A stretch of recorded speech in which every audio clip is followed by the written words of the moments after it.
He was found delirious in a gutter outside a Baltimore tavern, muttering a stranger's name, dressed in clothes that weren't his own. Rain pooled around his trembling fingers as his lips quivered with half-formed words. Reynolds. Tell them. The shadow follows. Within 4 days, Edgar Allan Poe, the master of the macabre, the father of modern mystery, was dead. Yet, more than 175 years later, no one truly knows what killed him. Alcohol, rabies, murder, or something far darker. A secret that even he couldn't write his way out of. Before I tell you what happened next, tell me in the comments where you're re-watching from. I love knowing who's ears listening. The autumn of 1849 had wrapped Baltimore in a gray shroud. The streets smelled of wet cobblestone and dying leaves, and the fog rolled like ghosts between flickering gas lamps.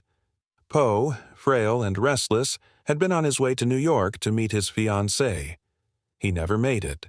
Witnesses saw him last leaving a tavern called Ryan as Fourth Ward Polls, a known voting site for cooping, where innocent men were drugged, disguised, and forced to vote repeatedly for corrupt politicians. When he was found days later, Poe was barely conscious, wearing tattered clothes several sizes too small. He whispered only fragments. Names no one recognized. Pleas no one understood. His eyes darted at shadows that weren't there, as if haunted by visions of his own stories. At the Washington College Hospital, nurses said his delirium grew worse each night. He spoke to invisible figures, cried out for someone named Annie, and recoiled whenever someone mentioned the light. One nurse swore she saw him clutch at his chest and whisper, "It's not the drink, it's the curse." But was it? Poe's reputation had long been poisoned by rumors of drunkenness. Editors and critics painted him as unstable, a man who wrote horror because he lived it. Yet those closest to him knew he had been sober for months before that final trip. Friends described a man trying to rebuild his life, planning marriage and dreaming of publishing a new magazine that would change American literature forever. So, what happened in those lost days between his departure from Richmond and his discovery in Baltimore? Some say he was cooped, kidnapped and forced into political fraud until his body gave out. Others claim rabies, a slow, torturous madness from an animal bite that went untreated. But one letter, written decades later, introduced a theory far more chilling. A witness claimed to have overheard a dying confession from a man who said he and his brother had taken care of a problem in 1849. A problem that knew too much.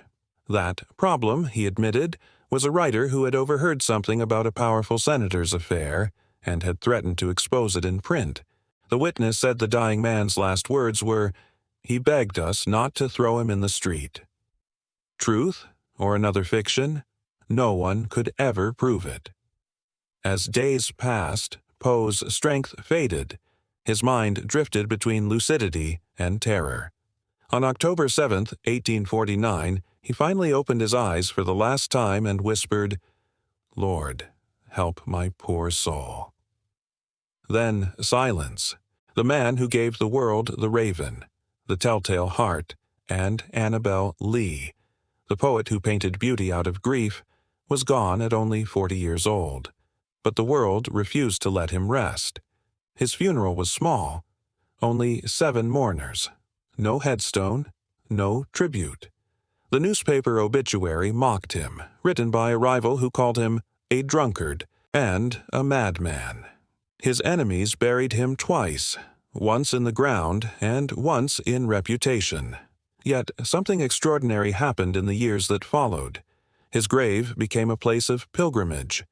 Readers came in silence, leaving roses and half-empty bottles of cognac. And for nearly 75 years, a mysterious visitor, dressed in black, face hidden, came every January 19th, Poe's birthday, to raise a toast at his tomb.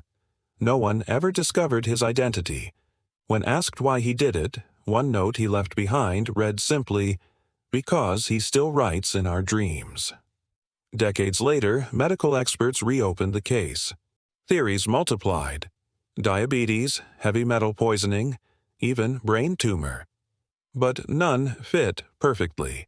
Every clue contradicted another, as if Poe himself had written the ending to remain unsolved.